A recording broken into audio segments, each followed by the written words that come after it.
يأمر بالفحشاء والمنكر ولولا فضل الله عليكم ورحمته ما زكى منكم من أحد أبدا জোরে বলুন আল্লাহু আকবার। শয়তানকে মানলেই জাহান্নামে যেতে হবে।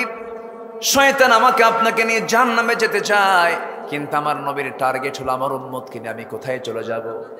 আজ তরুণে কোথায় চলে যাব? আমার নবীজির মায়া দয়া আমার প্রতি সবচেয়ে কম না সবচেয়ে বেশি? আমার নবী শুয়ে আছেন কোন মাটিতে?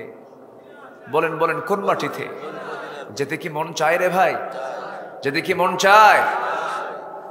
নবী আমার মদিনায় শুয়ে আছেন। খুব সংক্ষিপ্ত জীবন পেয়েছিলেন, 63 বছর 9 ঘন্টা। কিন্তু আমার নবীজির প্রত্যেকটা সেকেন্ডকে তিনি আল্লাহ তাআলা তাকে দিয়ে কাজে লাগাই দিয়েছেন।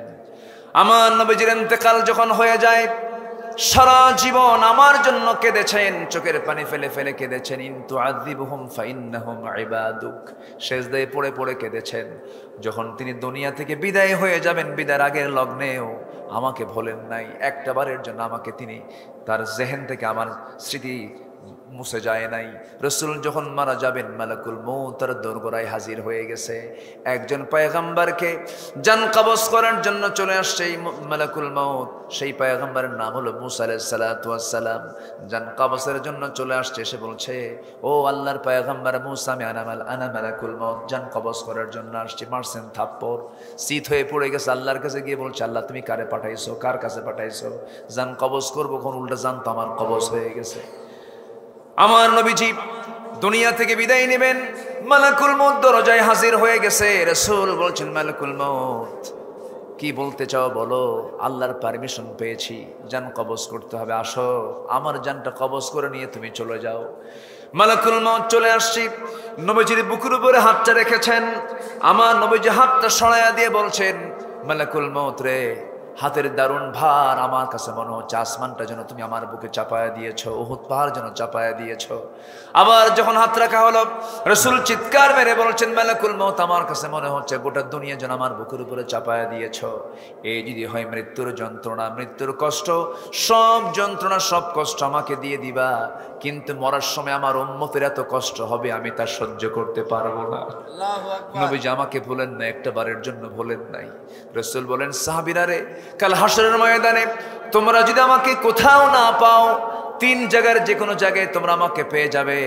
নাম্বার 1 তোমরা আমাকে মিজানে খুঁজবে, নাম্বার 2 তোমরা আমাকে পুলসিরাতে খুঁজবে, নাম্বার 3 তোমরা আমাকে হাউজে কাউসারে খুঁজবে। মিজানে যদি না পাও, পুলসিরাত পাবে, পুলসিরাতেও যদি না পাও, হাউজে কাউসারে পেয়ে যাবে। ইন্না আতাইনাকাল কাউসার। আউযু বিল্লাহি মিনাশ শাইতানির রাজীম।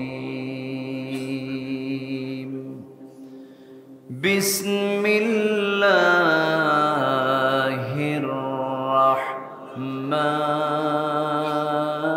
রাহমানির রাহিম।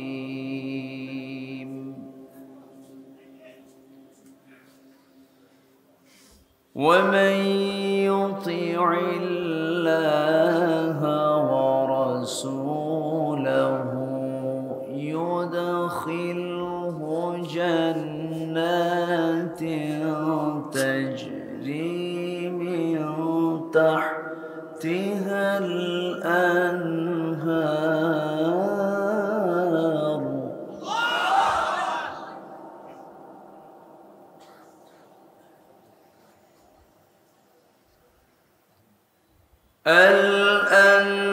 الأنهار خالدين فيها وذلك فوز العظيم.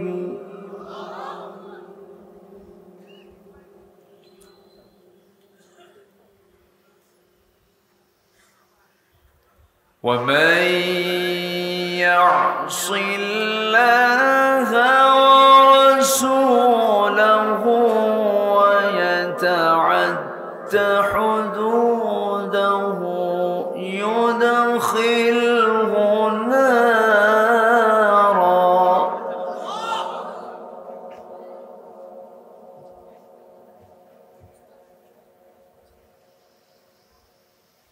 يدخله نارا خالدا فيها وله عذاب مهين.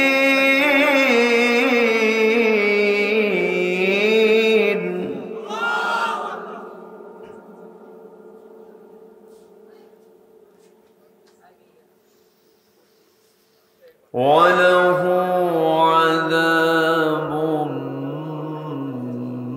مهين.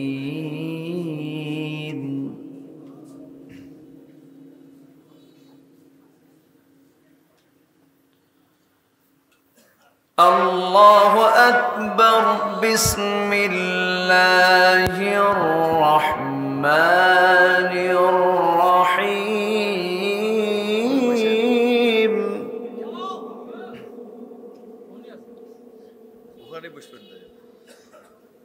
إن الله وملائكته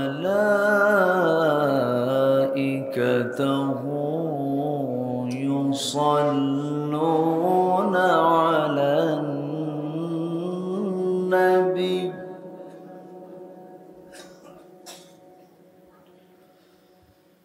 يا أيها الذين آمنوا صلوا عليه وسلموا تسليما. اللهم صل على سيدنا مولانا محمد وعلى آل سيدنا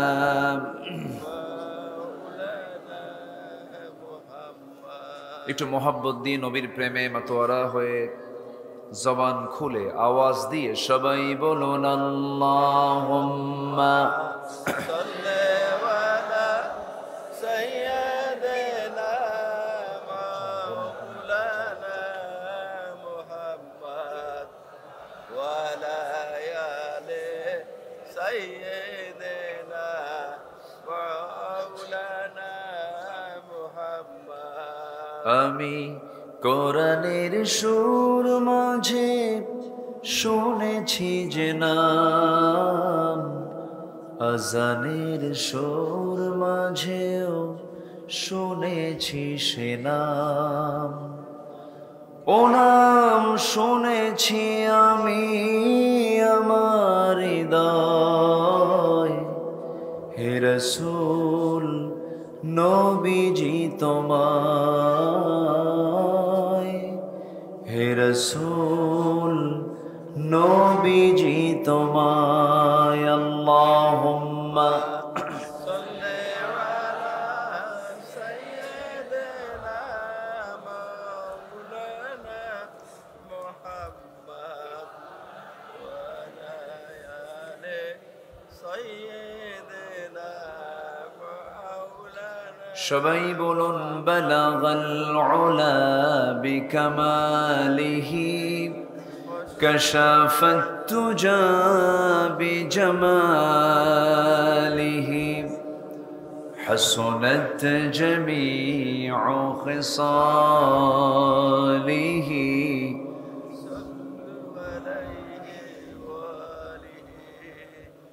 सूरत यूसुफ बिदारी हिकमत लुक़मान इमाम क़ारिए क़ुरआन बारी ये दिले सादमान मा बलगल उला कशफत तुजा बिजमालिही हसनत जमीउ खिसालिही।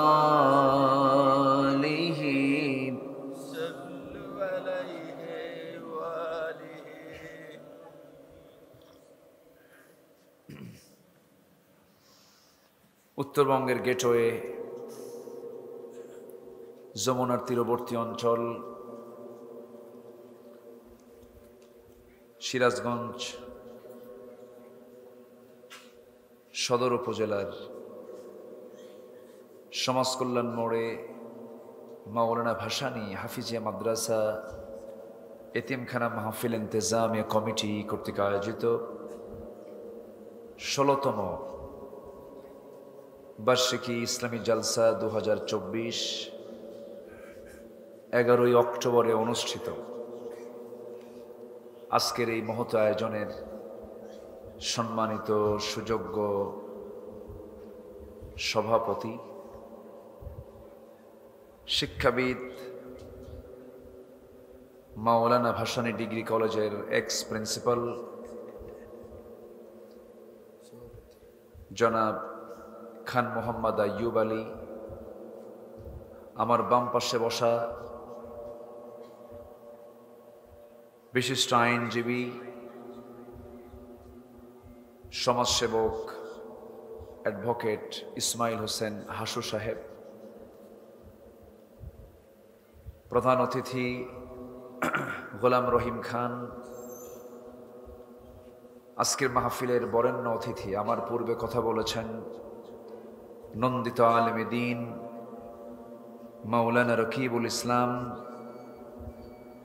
আমার ডান পাশে উপবিষ্ট বিশিষ্ট ইসলামী চিন্তাবিদ, ইসলামী আন্দোলনের বলিষ্ঠ কণ্ঠস্বর, অন্যতম সিপাহসালার, মজলুম জননেতা জনাব মাওলানা শাহিনুর আলম হাফিজাহুল্লাহ, উপস্থিত হাজারাত উলামায়ে কেরাম, ফদলায়ে ইজাম, সুশীল সমাজ, জাতির শ্রেষ্ঠ সন্তান শিক্ষক মণ্ডলী, জাতির বিবেক সাংবাদিক বৃন্দ, সামনে উপস্থিত দূরে কাছের বিভিন্ন স্থান থেকে ছুটে আসা কালেমার ঝান্ডাবাহী, তাওহীদের পতাকাবাহী, দ্বীন ইসলামের নর শারদুল বীর মুজাহিদ, প্রাণ প্রিয় সম্মানিত দ্বীনি ভাইরা, আড়ালে বসে আছেন শ্রদ্ধেয়া সম্মানিতা মা বোনেরা, আলোচনার সূচনায় আনুষ্ঠানিকতার মধ্য দিয়ে আমার পক্ষ থেকে আবারও দিল খোলা সালাম, আসসালামু আলাইকুম ওয়া রাহমাতুল্লাহি তাআলা ওয়া বারাকাতুহু।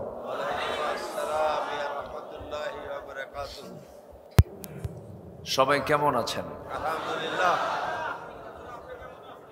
আমাকে প্রশ্ন করলেন, উল্টা প্রশ্ন। আল্লাহ তাআলা ৫ অগাস্টের পর থেকে বিগত ১৬ বছরের চাইতে ভালো রেখেছেন। আলহামদুলিল্লাহ। মাহফিলে আসতে, মঞ্চে উঠতে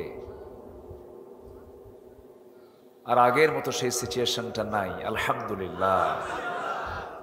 মাহফিল কমিটি ছিল থানায় সবচেয়ে বড় দাগী আসামি। আজকেও আসছিল। বলে যে মাহফিল করে লাভ কি, এরকম করে তারা কোরআনকে হেয় করে কথা বলতো। সেই পরিবেশ থেকে আমাদেরকে রেহাই দিয়েছেন তিনি আমার কে? আল্লাহ। আসতে বলবেন না, তিনি আমার কে? সেই মহান রবের শানে বলছি আলহামদুলিল্লাহ। চিৎকার মেরে বলছি আল্লাহুম্মা ইন্নী আসআলুকা আল হুদা ওয়াত তুকা ওয়াল আফাফা ওয়াল গিনা। সবাই বলি আল্লাহুম্মা লাকা আসলামতু ওয়া বিকা আমানতু ওয়া আলাইকা তাওয়াক্কালতু। চিৎকার মেরে বলি আল্লাহুম্মা আইন্নি আলা যিকরিকা ওয়া শুকরিকা ওয়া হুসনি ইবাদাতিকা। আমরা আল্লাহ তাআলার শুকর আদায় করে নিলাম। সম্মানিত হাজিরিন, আমার আগের যিনি মেহমান ছিলেন, আমি ঘরে বসে তার আলোচনা শুনছিলাম। খুব সুন্দর গঠনমূলক কথা তিনি উপস্থাপন করেছেন। মাহফিলের মেহমানবৃন্দ তারা মুখতাসার নির্যাস কথাগুলো বলে ফেলেছেন। আমি শেষ ক্লাসে কিছু কথা ভাঙ্গাচূড়া বলতে চাচ্ছি, আমাকে সময় দেওয়া যাবে তো? কতক্ষণ থেকে? আমাকে সময় দেবেন তো সবাই? কারো কোনো কষ্ট হবে না তো? জোরে বলি ইনশাআল্লাহ। সম্মানিত হাজিরিন,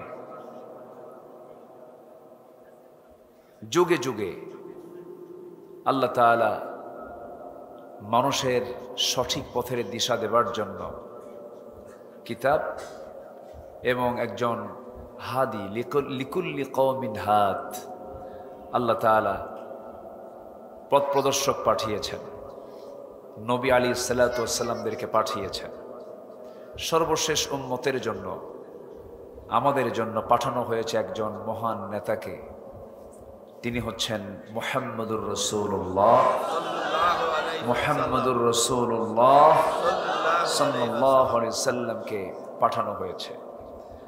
আমরা হলাম মধ্যমপন্থী জাতি, উম্মাতান ওয়াসাতান লিতাকুনু শুহাদা আলান নাস। সূরাতুল বাকারা 143 নম্বর আয়াত। 143। কোরআনে কারীমের সূরা বাকারার আয়াত সংখ্যা হলো 286, আর ঠিক মিডিল আয়াত হচ্ছে 143, যার অর্থটাও মিডিল। উম্মাতান ওয়াসাতা, তোমরাই হলে মধ্যম জাতি। সম্মানিত ভাইয়েরা, আমাদেরকে আল্লাহ তাআলা কিতাব দিয়েছেন শুধু কি এই কিতাব দিয়ে নামাজ পড়ার জন্য? এরকম মনে হয় আপনাদের? এত বড় কিতাব দরকার ছিল না শুধু নামাজের জন্য। এত বড় কিতাবের প্রয়োজন ছিল না শুধুমাত্র অধিবেশন শুরু করার জন্য। এত বড় কিতাবের কোনো প্রয়োজন ছিল না শুধুমাত্র আনুষ্ঠানিক কিছু ইবাদত সম্পন্ন করার জন্য। কোরআন নাজিল হয়েছে শুধু কিছু সমস্যা দূর করার জন্য না সকল সমস্যার সমাধান করার জন্য? আমার দেশে কোনো সমস্যা নাই তো? আসতে কয়, আমার দেশে কি সমস্যা আছে মনে হয়? সমস্যা আছে এখনো? সমস্যা কই? আমরা নাকি ভালো আছি। তাহলে হ্যাঁ, তাহলে 5ই অগাস্ট পরবর্তী আমরা যে বলতেছি আমরা বিজয় পেয়েছি, ঠিক আছে, আলহামদুলিল্লাহ, আমরা একটা পরিবেশ পাইছি। কিন্তু কোরআন যে সমস্যার সমাধান দিতে চায় সেই সমাধান কি এই জাতি এখনো পেয়েছে? পাইনি। তাহলে আমাদের কাজ কি হয়ে গেছে না রয়ে গেছে? কাজ করতে হবে।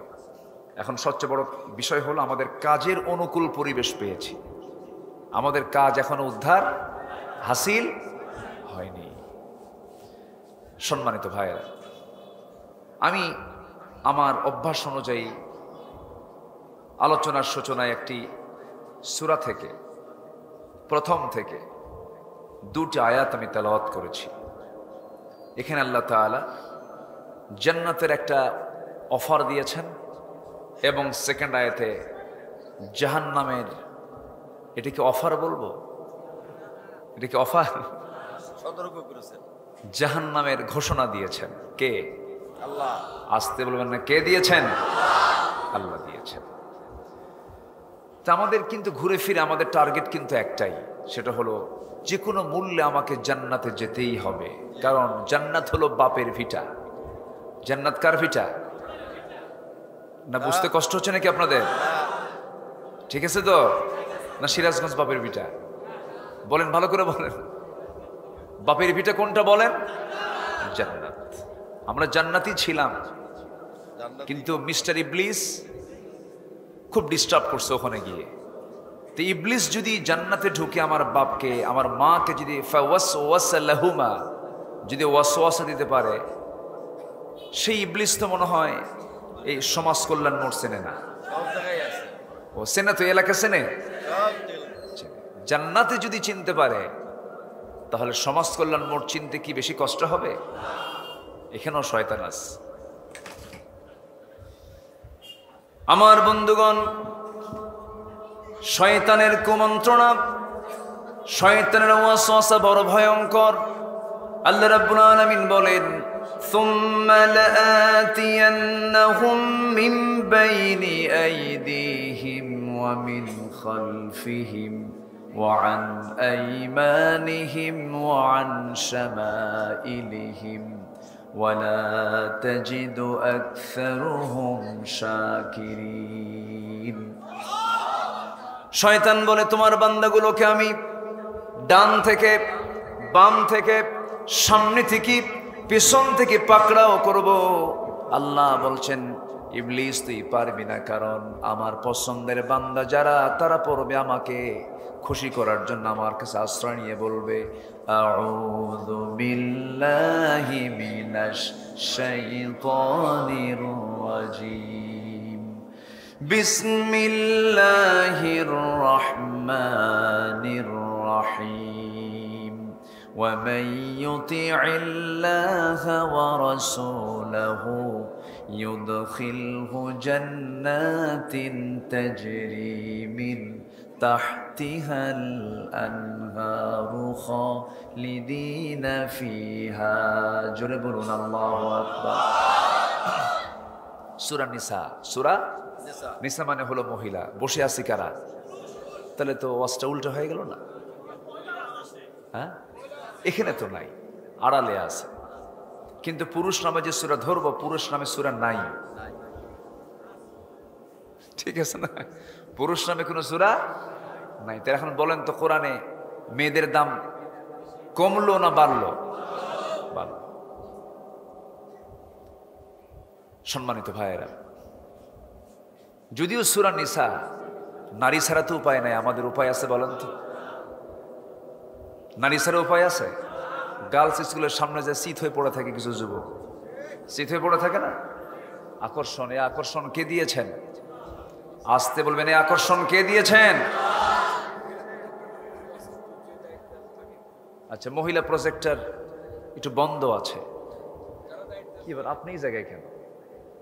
ও ভালো আছেন তো আপনি? হাই, আমি এতক্ষণ চিনি নাই তো আপনাকে। মাশাআল্লাহ। আচ্ছা, দাড়িটা রাখতে হবে তাই না? আল্লাহ তুমি তাকে দাড়িওয়ালা বানাও, জোরে বলি আল্লাহুম্মা আমিন। আচ্ছা, আর কাটবে না ইনশাআল্লাহ। প্রজেক্টরে প্রবলেম হচ্ছে, যারা দায়িত্বে আছেন এটার দিকে একটু খেয়াল করে। সম্মানিত হাজিরিন, পুরুষ আছে যেখানে নারী আছে, নারী আছে যেখানে পুরুষ আছে সেখানে। এটা কে করে দিয়েছেন?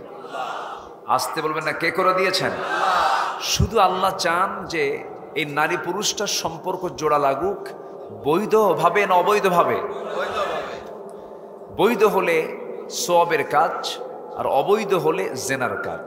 অবৈধ হলে কি হয়? জেনার কাজ হয়। তো সব কাজেই আল্লাহ তাআলা কিছু হুকুম আল্লাহ তাআলা দিয়ে দিয়েছেন। যেরকম যদি কেউ বিবাহ বহির্ভূত যদি কোনো সম্পর্ক কোনো নারীর সঙ্গে গড়ে, তাহলে তার জন্য সেটা জেনা হয়ে যাবে, এই জেনার কারণে তাকে জাহান্নামে যেতে হবে। ঠিক তেমনি দুনিয়ার জিন্দেগিতে কোর্ট চালাতে নিয়ে যদি কোনো বান্দা চুরির বিধান, জেনার বিধান,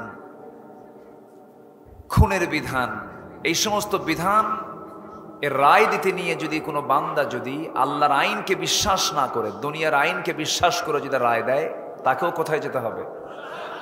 আসতে বলবেন না, কোথায় যেতে হবে?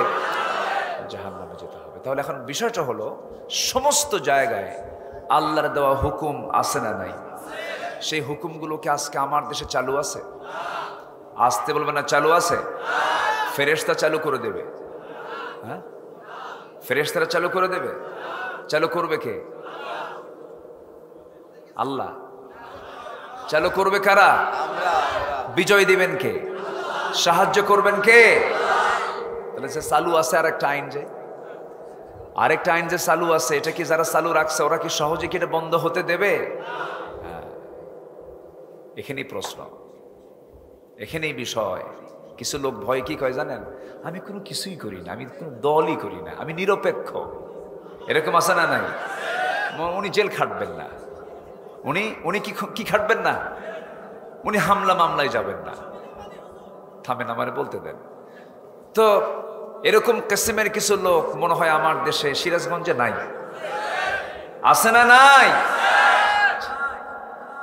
পৃথিবীতে সেই লোকটাই সবচাইতে বড় বদমাইশ, যে বলে আমি নিরপেক্ষ। নিরপেক্ষ ব্যক্তি কখনো সঠিক মানুষ হতে পারে? পক্ষ নিতেই হবে, যে কোনো একটা পক্ষ। হিজবুশ শাইতান আই হিজবুল্লাহ, আল্লাহর দল নিতে হবে, নয় শয়তানের দল নিতে হবে। এর মাঝামাঝি থাকার কোনো কায়দা।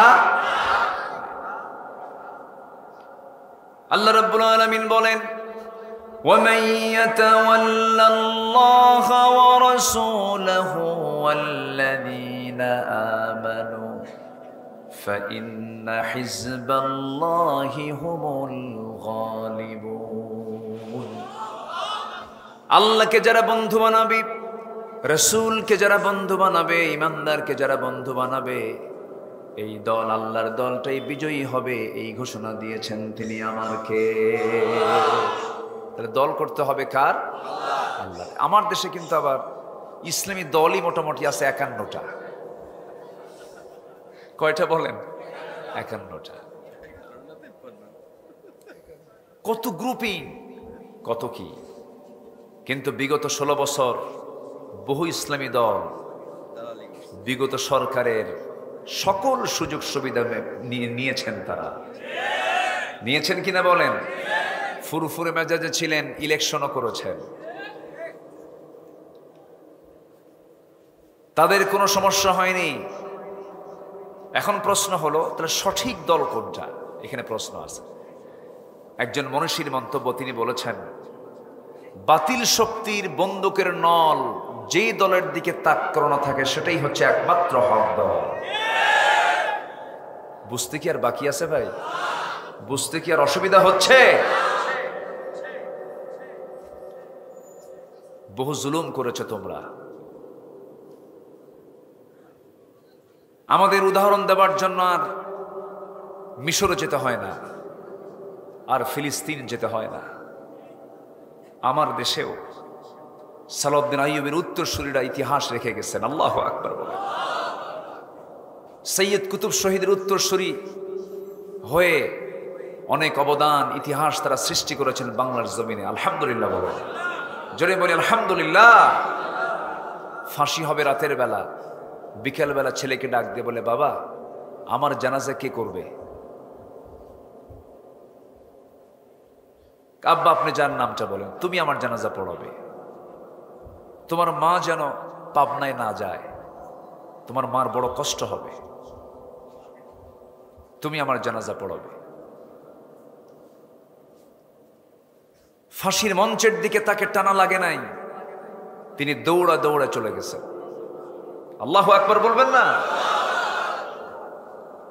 যেন এক খোবায়ের ফাঁসির মঞ্চের দিকে আগিয়ে যাচ্ছে। নতুন সাহাবীদের জন্য একটা মডেল এদেশে রূপায়িত হয়েছে। বলি আল্লাহু আকবার। সম্মানিত ভাইয়েরা, আমার মন বলে, আমার এই দিল বলে, এই জমিন আল্লাহর দিন কায়েম হবে।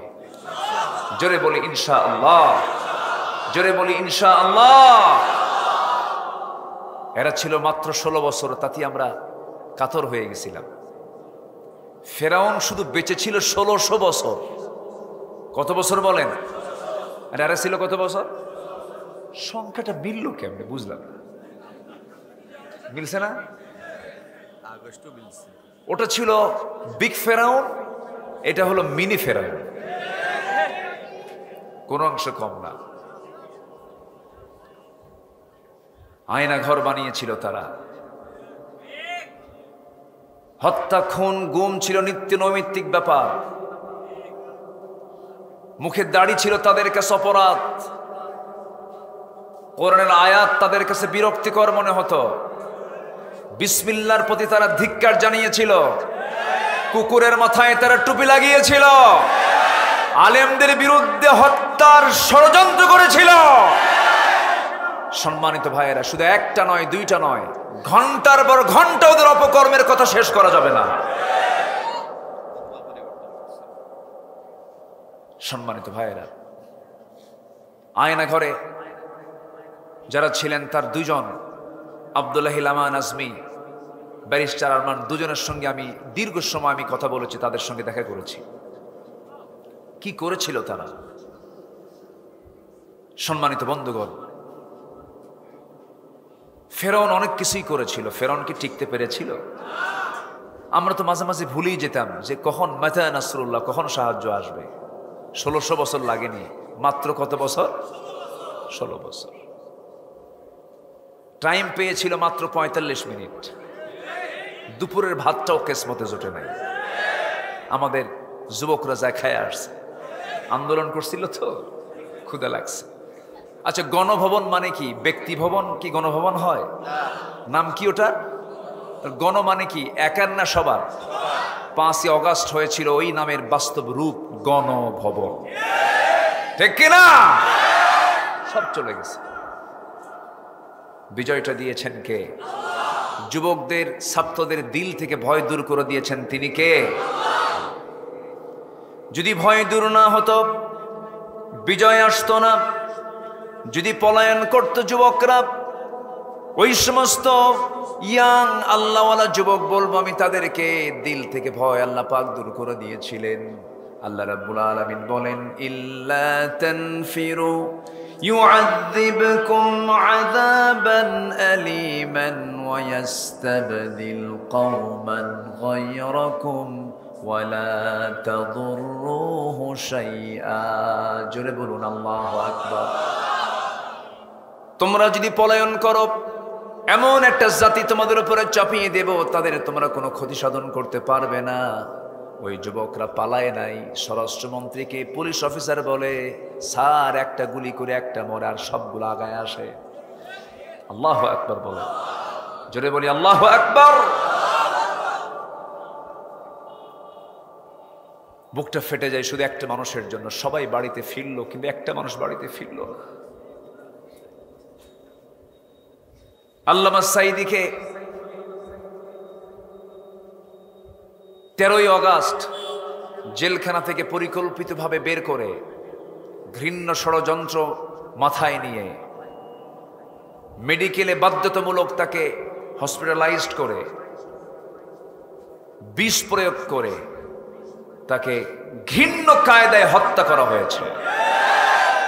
সিরাজগঞ্জের সমাজ কল্যাণ মোড়ের এই তাফসীর মাহফিলের প্ল্যাটফর্ম থেকে সুস্পষ্ট ভাষায় জানিয়ে দিতে চাই, ওই মেডিকেল টিম যারা আল্লামা সাঈদীকে বিষ প্রয়োগ করে হত্যা করেছে, অবিলম্বে তাদেরকে গ্রেফতার করে চূড়ান্তমূলক শাস্তি নিশ্চিত করা হোক।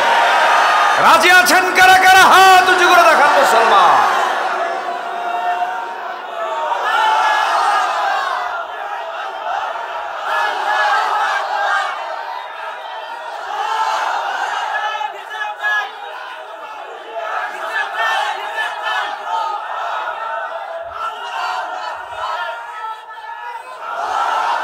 আল্লাহ কবুল করুন, জোরে বলি আমিন।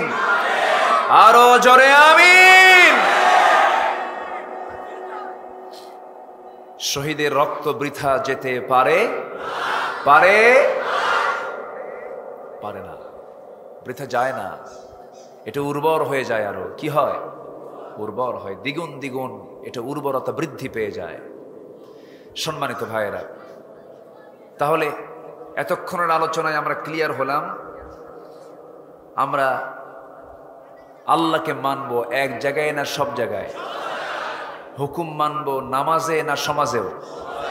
সব জায়গায় হুকুম মানতে হবে কার? আল্লাহর। বিধান মানতে হবে কার?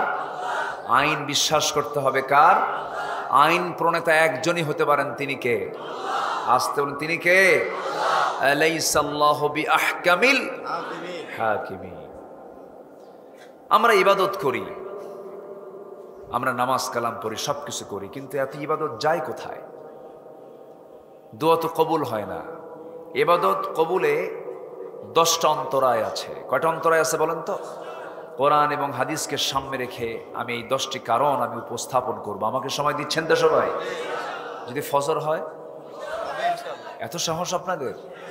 আচ্ছা, দেখছেন কি না, আমি এত সময় নেব না, একটু বসেন। জায়গাটার অ্যাকোমোডেশনটা হয় নাই, যেখানে স্থান ছিল সেখানে পানি, তারা বসাতে পারেননি আপনাদের। আমি মাহফিল কমিটির পক্ষ থেকে আমি ক্ষমা সুন্দর দৃষ্টি কামনা করছি, তারা পর্যাপ্ত জায়গা আপনাদেরকে দিতে পারে না, অনেকে দাঁড়িয়ে দাঁড়িয়ে কথাগুলো শুনছে। আমরা ইবাদত যে করি, ইবাদত কবুলের জন্য যে কাজগুলো আমাদের বাধা হয়ে যায়, এই অন্তরাই হলো 10টা। কয়টা বলেন তো? 10টা। আমরা একটা একটা করে শুনব। আর সূরা নিসার 13 নম্বর আয়াতে আল্লাহ রাব্বুল আলামিন শুধু একটা আমল করতে বলেছেন, সেটা হলো একটা আমল করবে, আমি তোমাকে স্থায়ী জান্নাত দিয়ে দেব, পার্মানেন্ট জান্নাত দিয়ে দেব। সর্বনিম্ন জান্নাত তোমাকে যেটা দেব, সেই জান্নাতের এরিয়া হবে 10টা পৃথিবীর মতো একটা জান্নাত। আল্লাহু আকবার। কয়টা পৃথিবী? 10টা পৃথিবী। ছোটখাটো হয়ে গেছে মনে হয় নাকি? 10টা পৃথিবীর মতো একটা জান্নাত ছোটখাটো কোনো জায়গা নয়। এমন অকল্পনীয়, আমাদের কল্পনাও কাজ করবে না, যেটা চোখ কোনোদিন দেখে নাই, কান কোনোদিন শোনে নাই, অন্তর কখনো কল্পনাও করে না, এমন বিশাল জান্নাত আল্লাহ পাক আমাকে আপনাকে দান করবেন। জান্নাতের একটা লাঠি রাখার, কোড়া রাখার জায়গার দাম হবে খায়রুদ দুনিয়া ওয়া মা ফিহা, দুনিয়া এবং দুনিয়ার মাঝে যা কিছু আছে তার চাইতে বেশি দামটা হবে ওইটুকুন জায়গা। জোরে বলে সুবহানাল্লাহ। সেই জান্নাতে আমরা থেকে যাব।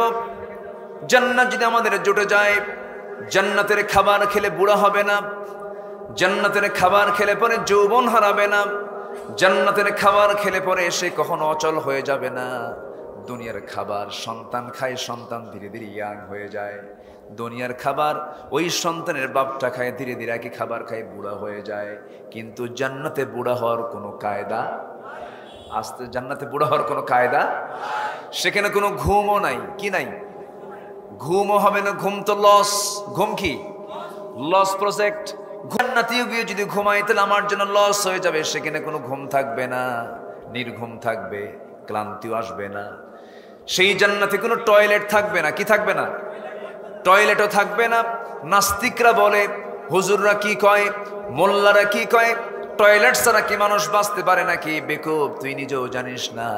তুই যখন তোর মার পেটের মধ্যে ছিলে 9টা মাস 10টা মাস, কোন টয়লেটে পায়খানা ছাড়ছিস? তোর টয়লেট কোথায় ছিল রে? ওই 10টা মাস আল্লাহ যদি তোকে মার পেটের ভিতরে যদি টয়লেট ছাড়া যদি তোকে মার পেটের মধ্যে রাখতে পারেন, আমার আল্লাহ তোকে জান্নাতের মধ্যে সারা জীবন তিনি টয়লেট ছাড়া রাখতে পারেন। জোরে কোন সুবহানাল্লাহ। জান্নাতে গিয়ে যদি আপনি পায়খানা খোঁজেন তাহলে জান্নাত কেমনে হলো? এই বিশাল জান্নাত আল্লাহ পাক আমার আপনার জন্য রেখে দিয়েছেন। জান্নাতের খাবার কি হবে তাও কোরআনে আছে না নাই? ওয়াফাকিহাতুম মিম্মা ইয়াতাখায়্যারুন ওয়া লাহমি তায়রিম মিম্মা ইয়াশতাহুন ওয়া হুরুন আইন কাআমসালিল লুলুইল মাকনুন। জোরে বলুন আল্লাহু আকবার। প্রথমে ফল খাওয়ানো হবে, ভরা পেটে ফল, খালি পেটে জল। রং কথা, খালি পেটেই ফল খাবো আমরা। জান্নাতে আল্লাহ রাব্বুল আলামিন প্রথম খাওয়াবেন ফল। কি খাওয়াবেন? কোরআন তাই বলে দেয়, ফলের ভিতরে যা কিছু দেওয়া আছে সব পরিমাণ মতো আল্লাহ তাআলা ন্যাচারালি দিয়ে দিয়েছেন। আপনি রান্না বান্না খাবেন, রান্না বান্নায় তরকারিতে লবণ কম হয় বেশি হয়, ঝাল কম হয় বেশি হয়, পেটের প্রবলেম হয়ে যায়। কিন্তু বান্দা যখন কোনো ফল খায়, ওই ফলের মধ্যে মিষ্টি, টক, ঝাল সব কিছু আল্লাহ পাক পরিমাণ মতো দিয়ে দিয়েছেন, বান্দার পেটে যেন সমস্যা না হয়। জোরে বলে সুবহানাল্লাহ। আমার বন্ধুগণ, সেই জান্নাতে যদি আমরা যেতে চাই, একটা কাজ আমাকে আপনাকে করতে হবে, সেটা হলো আল্লাহ যা বলেছেন, রাসূল যা বলেছেন তাই আমাকে আপনাকে ফলো করতে হবে। এই কাজ একমাত্র ইমানদাররা করতে পারে, কিন্তু মুনাফিকরা কখনো করতে পারে না। ইবাদত কবুলের 10টা অপকর্ম আছে, এর মধ্যে 1 নম্বর অপকর্ম হলো যারা মুনাফিকি করবে তাদের কোনো ইবাদত কবুল হবে না। আসতে বলুন কবুল হবে না। 10টা পয়েন্টের কয়টা পয়েন্ট বললাম বলেন? এখনো আছে কয়টা? 9টা। মাথায় রাখবেন, একটা করে পয়েন্ট গুনে গুনে রাখবেন। এই 10টা অন্তরায় যেটা আছে, 10টা রেস্ট্রিকশন যেটা আছে মানব জীবনে, এই 10টা অপকর্ম থেকে যদি আমি নিজেকে গুটিয়ে রাখতে পারি, আমি যে ইবাদতটাই করব সমস্ত ইবাদত কার দরবারে মঞ্জুর হয়ে যাবে? আল্লাহর দরবারে মঞ্জুর হয়ে যাবে। মুনাফিকি করা যাবে না। মুনাফিক তো মনে হয় সিরাজগঞ্জে নাই, ঘরে ঘরে। আল্লাহু আকবার। সাহাবীরাও কাঁদতেন মাঝে মাঝে। একদিন এক সাহাবী হানজালা রাদিয়াল্লাহু তাআলা আনহু, হানজালা, উনি বাড়ি থেকে দৌড় মেরে বের হয়েছেন। দৌড়াচ্ছেন তিনি আর জোরে জোরে বলতেছেন, না ফাকা হানজালা, না ফাকা হানজালা। দৌড় মেরে মেরে যাচ্ছেন আর বলতেছেন, হানজালা মুনাফিক হয়ে গেছে, হানজালা মুনাফিক হয়ে গেছে। সামনে সাইয়েদনা আবু বকরকে পেয়ে গেলেন। তিনি বলছেন, ভাই হানজালা কি হয়েছে? হানজালা মুনাফিক হয়ে গেছে কেন? দুনিয়ার কথা মনে হয়, নবীর সামনে গেলে পরে দুনিয়া ভুলে যায়, নবীর কাছ থেকে চলে আসলে দুনিয়ার কথা মনে হয়ে যায়, মনে হয় মুনাফিক হয়ে গেছি। সাইয়েদনা আবু বকর তিনিও কাঁদতে শুরু করলেন। তিনি বলছেন, আমি মনে মুনাফিক হয়ে গেছি। নবীর সামনে দুজন হাউমাউ করে কেঁদে কেঁদে বলছে, হুজুর আমরা বুঝি মুনাফিক হয়ে গেছি। রাসূল বললেন, না রে না হানজালা, মুনাফিক হও নাই, আল্লাহ তোমাদেরকে ইমানদার হিসেবে কবুল করে নিয়েছেন। সাহাবীরা কি পরিমাণ টেনশন করতেন। ওমরে ফারুক রাদিয়াল্লাহু তাআলা আনহু একদিন, আমার নবীর একজন প্রিয় সাহাবী, যার হাতে রাসূল মুনাফিকের তালিকাগুলো রেখে দিতেন, আমার নবীর সেই নির্দিষ্ট করা সাহাবীর কাছে গিয়ে ওমরে ফারুক হাউমাউ করে কেঁদে কেঁদে বলছে, ভাই রে দেখো তো রাসূল যে মুনাফিকের তালিকাটা দিয়েছেন, দেখো তো ওই তালিকার মধ্যে আমি ওমর, আমার নামটা কয় নাম্বারে আছে? আমার নামটা আছে নাকি? চিন্তা করে দেখেন, ওমর ফিল জান্নাহ, ওমর একজন জান্নাতি মানুষ, জান্নাতের সংবাদ দুনিয়াতে বসেই পেয়েছেন। তাদের মধ্যে এত বড় পেরেশানি ছিল। আমরা ইমানের দাবি করছি, তবে মুনাফিকের যে লক্ষণগুলো, কোনো লক্ষণ আমাদের মাঝে থাকা যাবে? আসতে থাকা যাবে? মুনাফিকের লক্ষণ কিছু আছে না নাই? দেখিয়ে দিয়েছেন মুহাম্মদ সাল্লাল্লাহু আলাইহি ওয়াসাল্লাম। একটু মনোযোগ দিয়ে সবাই শোনার চেষ্টা করুন, কথাগুলো মাথায় রাখতে হবে। আজকে আমি যে সাবজেক্ট আমি প্রেজেন্ট করতেছি, প্রযুক্তির কল্যাণে, মিডিয়ার কল্যাণে গোটা দুনিয়া সাপ্লাই হয়ে যাবে। আমি সমস্ত ইমানদার ভাইদেরকে আমি করজোড়ে মিনতি জানাই, এই 10টা অপকর্ম থেকে যদি আপনার নিজের জীবনকে যদি আপনি পরহেজ করতে পারেন, এপারে দুনিয়া ও পারে আপনার জন্য জান্নাত হয়ে যাবে। নাম্বার 1, ছাড়তে হবে কি? বলেন বলেন বলেন, কি ছাড়তে হবে? শাহিন ভাই কষ্ট হচ্ছে না তো? একসঙ্গে দোয়া করে দেব, একসঙ্গে দোয়া করে দেব। আপনাকে ছাড়লে আমির গেলে কি আর হয় বলেন তো? কখনোই না। দেখছেন কি করে? আমরা একসঙ্গে, খুব বেশি রাত করব না আমরা। জি, কষ্ট হচ্ছে নাকি আপনাদের? আলোচনা চালাই, জোরে বলি ইনশাআল্লাহ। 1 নাম্বার কি ছাড়তে হবে? মুনাফিকি। মুনাফিকির জন্য রাসূল দোয়াও করেছেন, নবীর দোয়াও কাম হয় নাই। মুনাফিকি এত খারাপ জিনিস। মুনাফিক হয়ে মারা গেল কেউ, তার জন্য যদি পৃথিবীর সেরা বড় বুজুর্গ আলেম এসেও যদি দোয়া করে, সেই দোয়াও কবুল করবেন না কে? মুনাফিকের জন্য কোনো সুপারিশও গ্রহণ করা হবে না। একটা প্রেক্ষাপট আছে। আমার নবীর জীবদ্দশায় রাসূল জানতেন লোকটা মুনাফিক। আমরাও কিন্তু জানি, কম বেশি বুঝি যে লোকটা মুনাফিক। বুঝি না? বুঝি, কিন্তু বসবাস করতে হয়। কি করবেন? আমার নবীজিও বসবাস করেছেন। মুনাফিকদের সর্দারের মৃত্যু হয়ে গেল। আমার নবীর কাছে সংবাদ চলে এলো, মুনাফিক বাপ, কিন্তু তার ছেলেটা আবার খুব ভালো সাহাবী ছিলেন। তার ছেলেটা নবীর কাছে এসে বলছেন, ইয়া রাসূলুল্লাহ, আমি আপনার সাহাবী। আমি জানি আমার বাপ জঘন্য মানুষ। আমার বাবার দ্বারাই বদর যুদ্ধ উস্কে দিয়েছিল। আমার বাবা ইহুদিদের সঙ্গে যোগসাজশ করেছে। আমার বাবা সব প্যাঁচ লাগায় দিয়েছে। আমার বাবা যুদ্ধগুলো আগায় নিয়ে এসেছে। আমার বাবা, আমি জানি আমার বাবা মুনাফিক মানুষ, কিন্তু হুজুর কি বলবো, বাপ তো আমার মায়া দয়া তো একটু কাজ করে, একটু মোহাব্বত তো কাজ করে। আমার বাপ দুনিয়া থেকে বিদায় নিয়েছেন। হুজুর আপনি যদি আপনার গায়ের একটা জুব্বা দিতেন, আমার আব্বার গায়ে কাফনের কাপড় হিসেবে ব্যবহার করতাম, বরকত মনে করতাম। হুজুর আপনি দিবেন নাকি? আমার রাসূল সঙ্গে সঙ্গে বলেন, সাহাবী একটু দেরি করো। নিজের গায়ের, বিশ্বনবীর নিজের গায়ের পবিত্র জুব্বা একটা তিনি দিয়ে দিলেন। সেই জুব্বাটা নিয়ে ওই সাহাবী চলে গেছে। মুনাফিক তার বাবা তার গায়ে কাফনের কাপড় পরানোর জন্য তার গায়ে কাফনের কাপড় পরায়া দিয়েছে। কিছুক্ষণ পরে এসে কেঁদে কেঁদে বলে, হুজুর আমি জানি আমার বাপ জঘন্য মানুষ, কিন্তু আমার বাবার জানাজা শুরু হবে, আমার খুব ভালো লাগতো আপনি যদি আমার বাবার জানাজাটা পড়ায়া দিতেন। আমার নবীজি তাও মানা করলেন না। নবীজি বলছেন, আমার সাহাবী, তুমি তোমার সাহাবী, তোমার বাবার ব্যাপারে তুমি যখন বারবার বলছো আমি মানা করতে পারছি না, যাও আমি তোমার বাবার জানাজায় চলে যাব। আমার নবীজি জানাজায় চলে গেলেন। জানাজা শুরু হয়ে যাবে, রাসূল করিম সাল্লাল্লাহু আলাইহি সাল্লাম তিনি জানাজার সামনে গিয়ে হাজির হলেন। সাইয়েদনা ওমর ফারুক রাদিয়াল্লাহু তাআলা আনহু পিছন দিক থেকে নবীজিকে বারবার ডাকতেছেন, টানতেছেন, হুজুর আপনি কার জানাজা পড়ান? এই তো কাট্টা মুনাফিকের জানাজা, আপনি পড়াতে পারবেন না।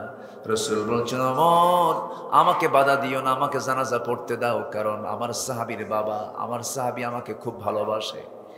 আমার নবীজি জানাজায় শামিল হলেন, জানাজা সম্পূর্ণ করলেন।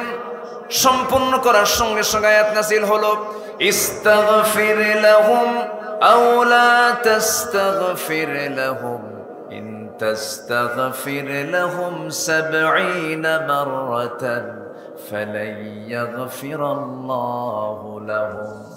হে রাসূল, আপনি তাদের জন্য দোয়া করুন, তাদের জন্য ক্ষমা চান অথবা না চান।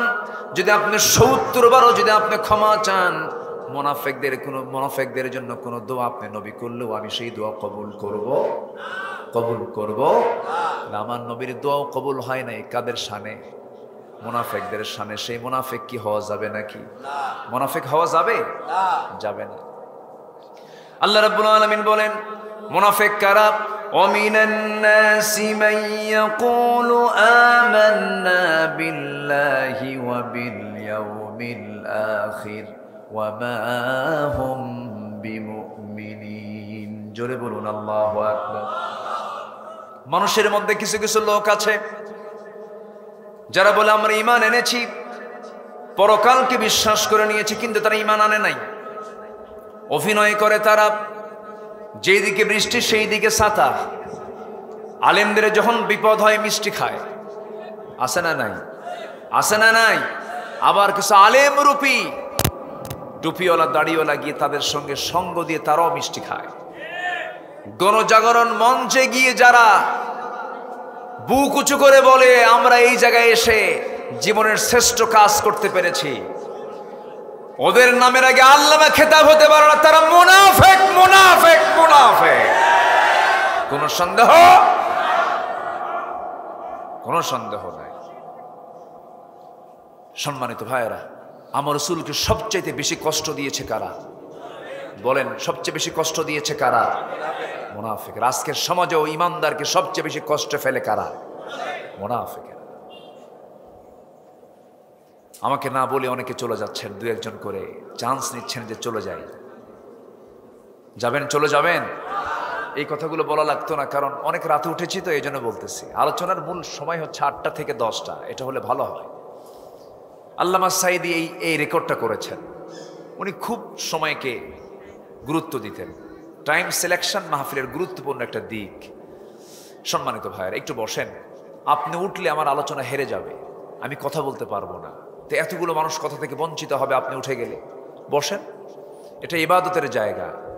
ইবাদতের জায়গায় কি বিশৃঙ্খলা দরকার না শৃঙ্খলা দরকার? আমরা শেষ দোয়ার মধ্য দিয়ে আমরা শৃঙ্খলা রক্ষা করে মাহফিলকে সফল করব। জোরে বলে ইনশাআল্লাহ। একটু আমাকে সময় দেন। তাহলে ইবাদত কবুলের কয়টা অন্তরায়? 10টা। ১ নাম্বার কি? মুনাফিক। মুনাফিক কিন্তু কোনো কাফের হয় না, মুশরিক হয় না।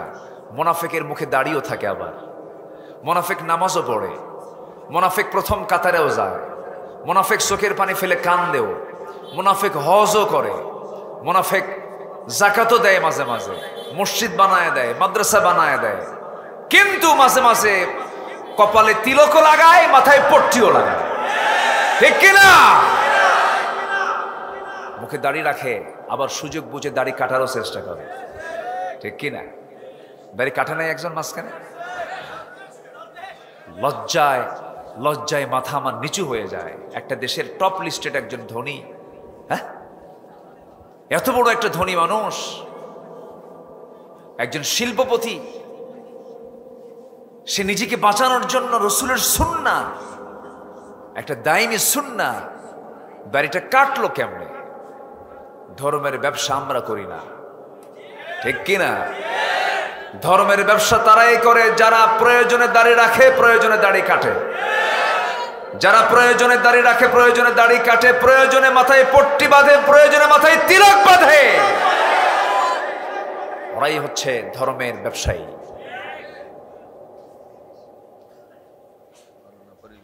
চিন্তা করুন, এই সালমান এফ রহমান বাঁচার জন্য নৌকায় চললো, এমন নৌকায় চড়ছে নৌকার ভেড়ে না, কুল কিনারা খুঁজে পেল না, কোস্টগার্ড ধরে ফেলছে, ধরে ফেলে আইনমন্ত্রীকে নিয়ে আসতেছে। এখন কোস্টগার্ডকে আইনমন্ত্রীকে আমার একা নিয়ে যাও কেন? আমি কি একা আসছি? দুজন বের হয়েছি তো আমরা। কারেকজন কই কই যে বসে আছে, ওরে তো চিনি না। কে চিনবা কেমনে? চুল কালো করছে, দাড়ি কাটছে, ওটা দরবেশ।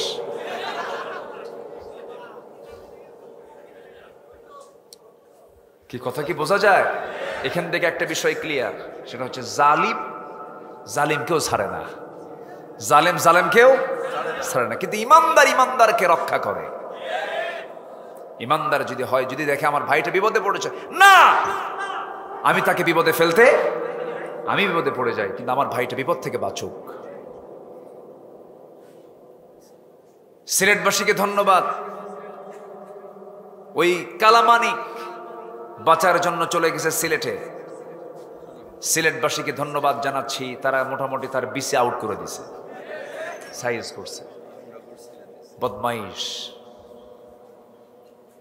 আত্মস্বীকৃত ইসলাম ইসলাম দ্রোহী এরা, ইসলামকে এরা বরদাস্ত করতে পারে না, ইসলামকে এরা সহ্য করতে পারে না।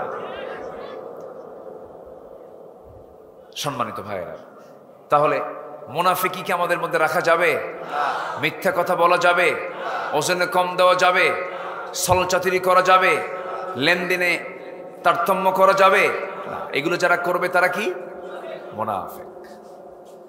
মুনাফিকের প্রসঙ্গ একটু বাদ দিলাম, যেহেতু আরো সামনে আরো কথা আছে। ইবাদত কবুলে 10 অন্তরায় আছে, এর মধ্যে 1 নম্বর হলো মুনাফিক, এটা বাদ দিতে হবে। নাম্বার 2 হলো নামাজ অলসতা ত্যাগ করতে হবে। আমার বন্ধুগণ, আমার দেশে বুকটা ফেটে যায়, 18 কোটি মুসলমান, কিন্তু আমার দেশে 4.5 লক্ষ মসজিদ থাকার পরেও মসজিদে মুসল্লি কম না মুসল্লি বেশি? শুধু কম না, অনেক কম। আসল মুসল্লির পরিচয় হলো জোহর নামাজ না ফজর নামাজ। একটা গ্রামের মসজিদে যদি আপনি লক্ষ্য করে দেখেন, জোহরের চাইতে আসরের চাইতে ফজরের মুসল্লি দিয়ে মসজিদ ভরে গেছে, তখন ভাববেন আদর্শ গ্রাম এটা। আদর্শ গ্রামের বৈশিষ্ট্য হলো মসজিদ ফুটে উঠবে, ফজর নামাজের মুসল্লি বেশি হয়ে যাবে। কিন্তু এই চিত্র আর আজ চিত্রায়িত হয় না।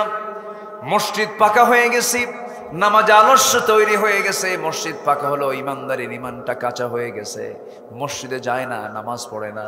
আমার বন্ধুগণ, আল্লাহ তাআলা বান্দার যত অপকর্ম আছে, সমস্ত অপকর্মের মধ্যে সবচাইতে একটা অপকর্মের সবচেয়ে বেশি রাগ করেন, সেটা হলো কি ছেড়ে দেওয়া?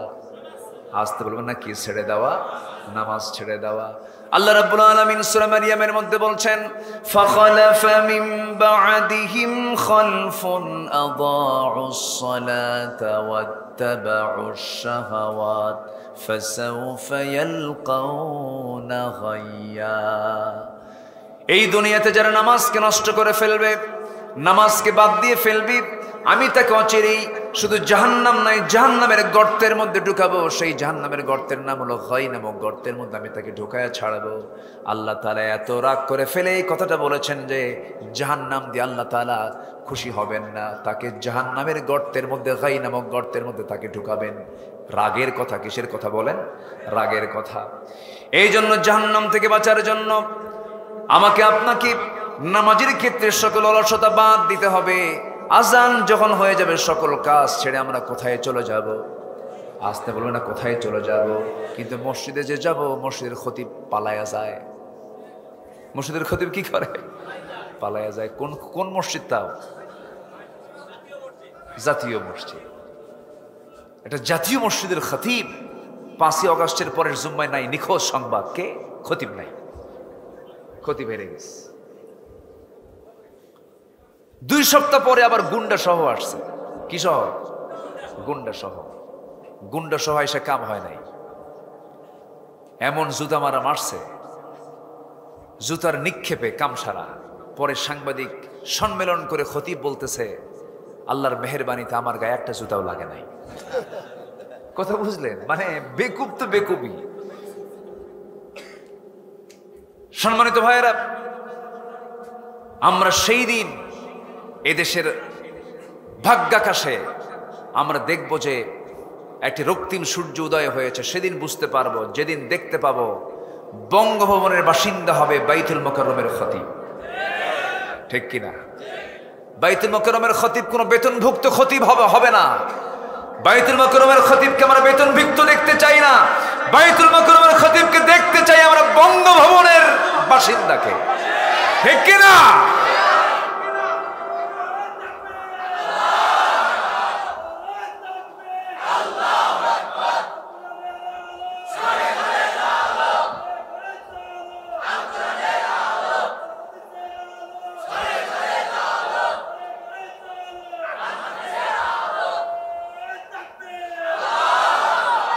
আল্লাহ কবুল করুন। জোরে বলে আমিন, আরো জোরে আমিন। আমার দেশের 10% হিন্দু ভাইরা আছেন, তাদের দুর্গাপূজায় কোনো সমস্যা আছে? আজ থেকে সমস্যা আছে? পার্শ্ববর্তী দেশে ভারতে মসজিদগুলোতে মুসলমানদের সমস্যা আছে? বলেন আছে না নাই? বাবরি মসজিদ কি আছে না ভাঙছে? আমার দেশের কোন মন্দিরে আমরা কি আঘাত এনেছি? ভারত থেকে আমরা শিক্ষা নেব না, আমাদের থেকে ভারত শিক্ষা নেবে। আমরা সম্প্রীতি বুঝি, আমরা মহব্বত বুঝি, আমরা মানবতা বুঝি, আমরা মানবিক মূল্যবোধ আমাদের মধ্যে দিয়েছেন, ইসলাম শিখিয়েছে আমাদেরকে। বলি আলহামদুলিল্লাহ। আমরা তাদেরকে সংখ্যালঘু বলবো না, ওরা আমাদের বাংলাদেশের নাগরিক, ওদের সকল কিছুর অধিকার তাদের আছে। আমরা তাদেরকে ভালোবাসি, কি ঠিক ঠিক? তাদের ব্যবসা বাণিজ্যে কোনো সমস্যা আছে? তাদের ব্যবসা বাণিজ্যে অসুবিধা করলে আমাদের ইমানের সমস্যা আছে না নাই? ইমানের সমস্যা আছে। হিন্দু ভাইরা যারা শুনছেন আলোচনা, কতগুলো শুনুন। ইসলাম এমন ধর্মের নাম যে ধর্মে সকল ধর্মের প্রতি সম্মান আছে। বলি আল্লাহু আকবার বলে। কোন মূর্তিকে গালি দিতে মানা করেছেন মুহাম্মদ সাল্লাল্লাহু আলাইহি ওয়াসাল্লাম, কিন্তু ইসলাম ক্লিয়ার কনসেপ্ট দিয়েছে, সেটা হলো ধর্ম যার যার, উৎসব তার তার। কিন্তু আমাদের দেশে কিছু মুফতি বের হয়েছিল 16 বছর, কি ফতুয়া দিল। একজন কইল আগামীকাল ঈদুল আজহার জানাজা নামাজ, আরেকজন কইল লাকুম দীনুকুম ওয়ালিয়া দিন, বুখারী শরীফের 40 পারা। আবার দুর্গা পূজা এসে বলে মা দুর্গা গজে চড়েছে, ফসল উন্নতি হয়েছে। আবার উনি বলে ফেললেন ধর্ম যার যার, উৎসব তার তার। ইমান আছে না গেছে? ইমান আছে না গেছে? ধর্ম যার যার, উৎসব তার তার। উৎসব সবার হতে পারে না। বউ যার যার, হক তার তার না। বউ যার যার, হক সবার। হক কি সবার হয়?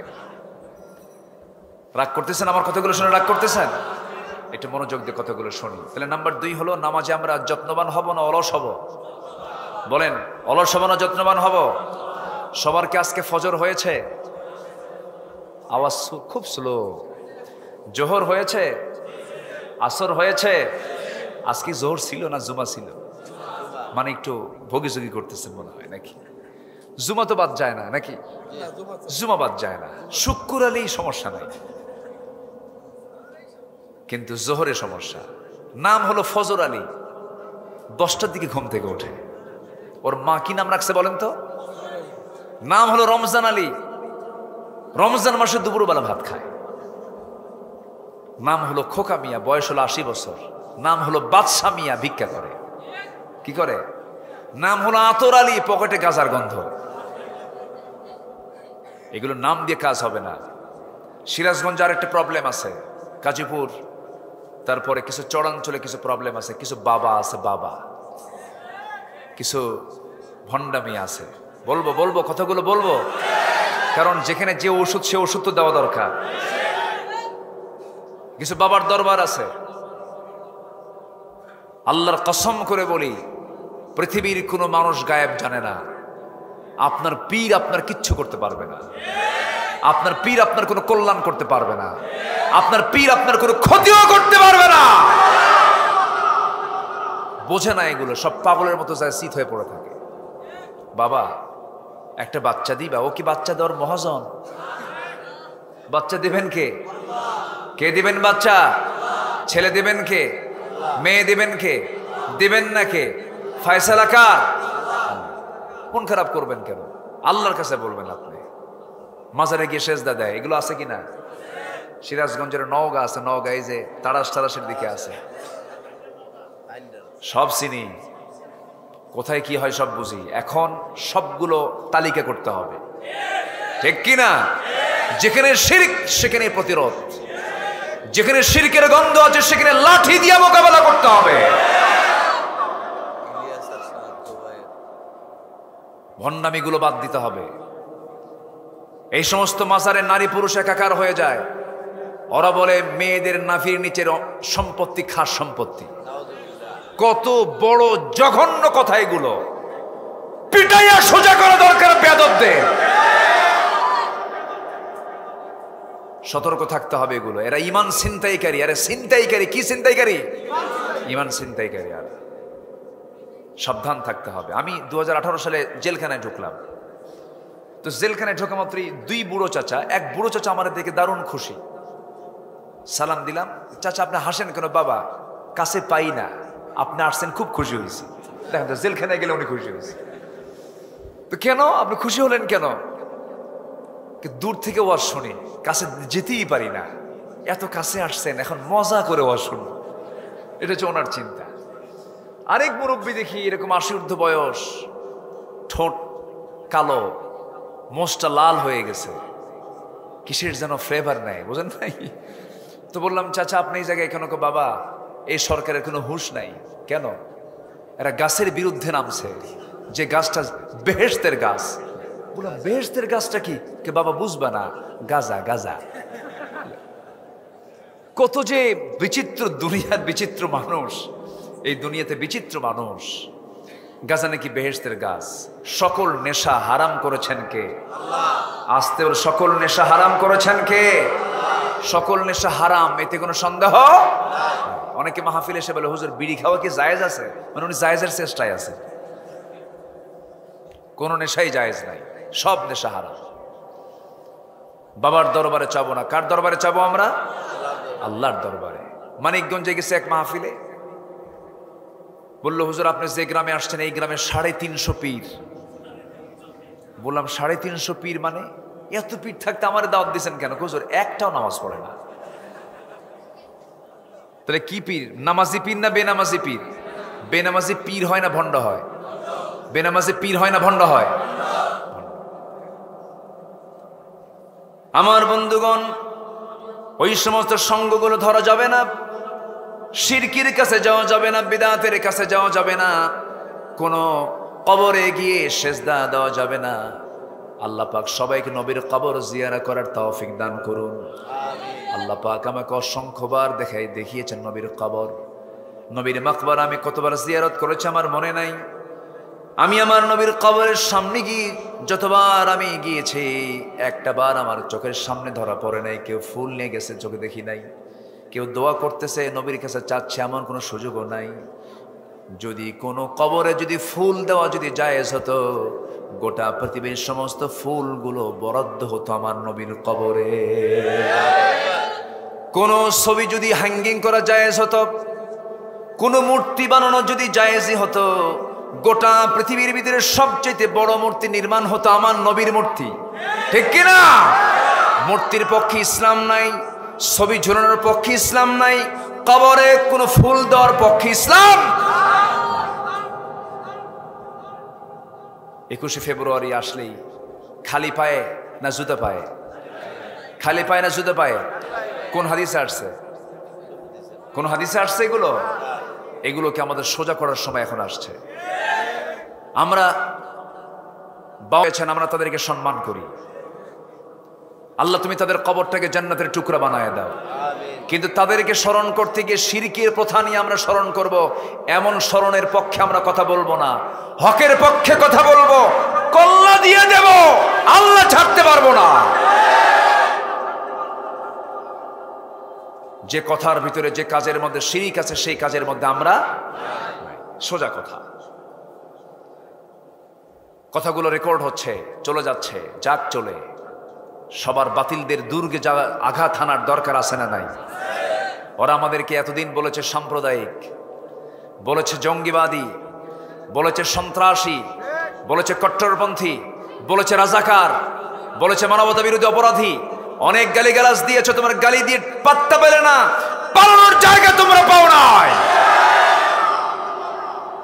ইসলামকে নিষিদ্ধ করতে চেয়েছিলে, ইসলামকে নিষিদ্ধ করেছো যেদিন 7 দিনও যায় নাই, তোমরা নিষিদ্ধ হয়ে গেছো।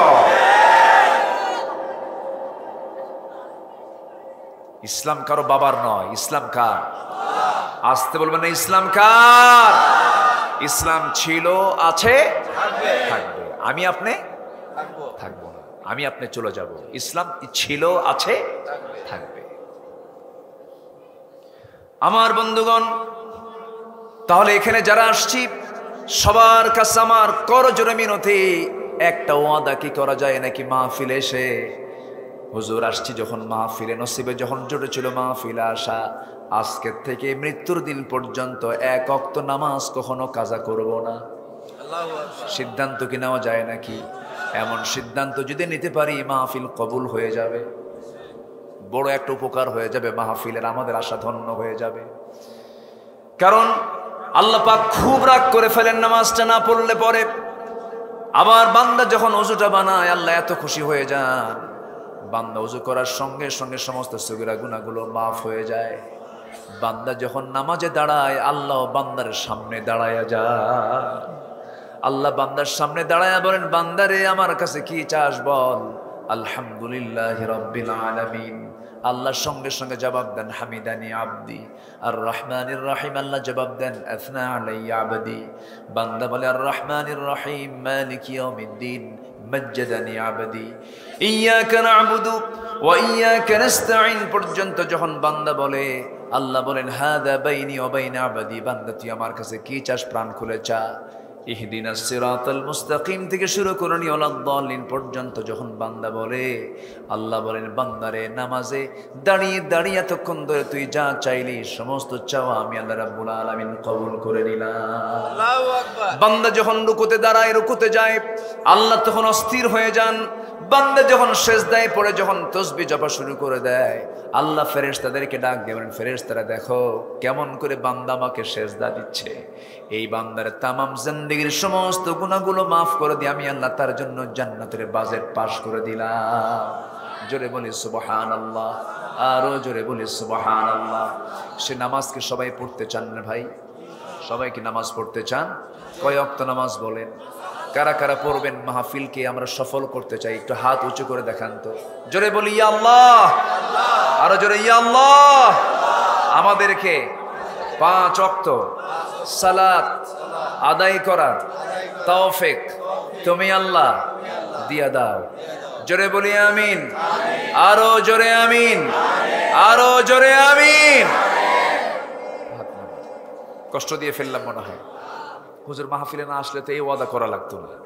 এই ওয়াদাটা রক্ষা করলে পরে আল্লাহর উপকার না বান্দার উপকার? বান্দা নামাজ না পড়লে আল্লাহর কোনো যায় আসে?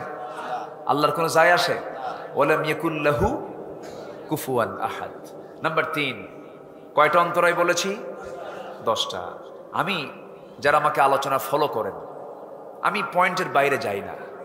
আমি একটা বিষয়কে সামনে রেখে কথা বলি। যারা আমাকে শোনেন, জানেন, একটু আমরা শেষ পর্যন্ত শুনবো আজকে। কষ্ট হচ্ছে না তো আপনাদের? আচ্ছা, নাম্বার 3 হলো, যেখান থেকে আমি তেলাওয়াত করেছি সে আয়াতের সঙ্গে মিলে যাচ্ছে। এখন আল্লাহ রাব্বুল আলামিন নাম্বার 14 আয়াতে, সূরা নিসার 14 নম্বর আয়াতে বলছেন, وَمَن يَعْصِ اللَّهَ وَرَسُولَهُ وَيَتَعَدَّ حُدُودَهُ يُدْخِلْهُ نَارًا خَالِدًا فِيهَا وَلَهُ عَذَابٌ مُهِينٌ। জোরে বলুন আল্লাহু আকবার। নাম্বার 3 হলো আল্লাহ এবং রাসূলের চরম অবাধ্যতা। আল্লাহকেও মানে না, রাসূলকেও মানে না, আল্লাহর আইনকে মানে না, নবীজির বিধানকে মানে না, এমন লোক বুঝি বাংলার জমিনে একটাও খুঁজে পাওয়া যাবে না। আসতে বলবেন না, আছে না নাই? আছে না নাই? আল্লাহ বলছেন বান্দারে এমন চরিত্র যদি তোর হয়ে থাকে আমি তোকে স্থায়ী জাহান্নাম দেব। কি জাহান্নাম বলেন? স্থায়ী জাহান্নাম, মানে তার জাহান্নাম থেকে বের হওয়ার কোনো সুযোগ নাই। আমার বন্ধুগণ, মারাত্মক অপরাধ এটা, মারাত্মক অপরাধ এটা। এই অপরাধের কোনো ক্ষমা হবে না। আমার নবীর বিরুদ্ধে, আল্লাহর বিরুদ্ধে কথা বলার মতো এরকম কিছু কালপিট আমার দেশেও আছে। আমার বন্ধুগণ রসুলকে গালি দিয়েছে, আল্লাহকে গালি দিয়েছে, ইসলাম নিয়ে কটূক্তি করেছে, বাজে কথা বলেছে। এমন কিছু কুলাঙ্গার আমার দেশে আছে না নাই? আসতে বলবেন না, আছে না নাই? আমরা মাহফিলের এই প্ল্যাটফর্ম থেকে এটাও জানায় দিতে চাই, ওদেরকেও অবশ্যই আইনের আওতায় আনা হোক। কি ঠিক কিনা বলেন? আনার দরকার আছে কিনা বলেন? আছে। সুযোগ এসেছে, এগুলোকে আমরা অবশ্যই কাজে লাগাবো। জোরে বলি ইনশাআল্লাহ, জোরে বলি ইনশাআল্লাহ। অনেক লম্বা লম্বা কথা ছিল, শর্ট করে বলছি, একটু মনোযোগ দিয়ে কতগুলো শুনুন। নাম্বার 1 হলো মুনাফিকি, নাম্বার 2 হলো নামাজ আলস্যতা, নাম্বার 3 হলো রসুলের আল্লাহর চরম অবাধ্যতা, নাম্বার 4 হলো আল্লাহর সাথে শিরিক করা, আল্লাহর সঙ্গে শিরিক করা। শিরিকের মতো অপরাধ আল্লাহ কখনো মাফ করবেন না। শনিবারে বাঁশ কাটা যাবে না, আছে নাকি?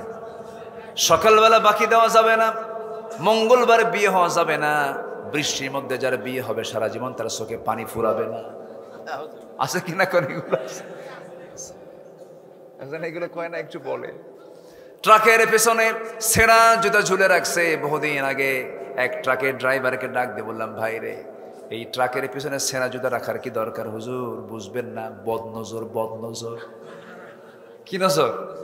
বদনজর থেকে বাঁচার জন্য ছেঁড়া জুতা ঝুলায় রাখছে।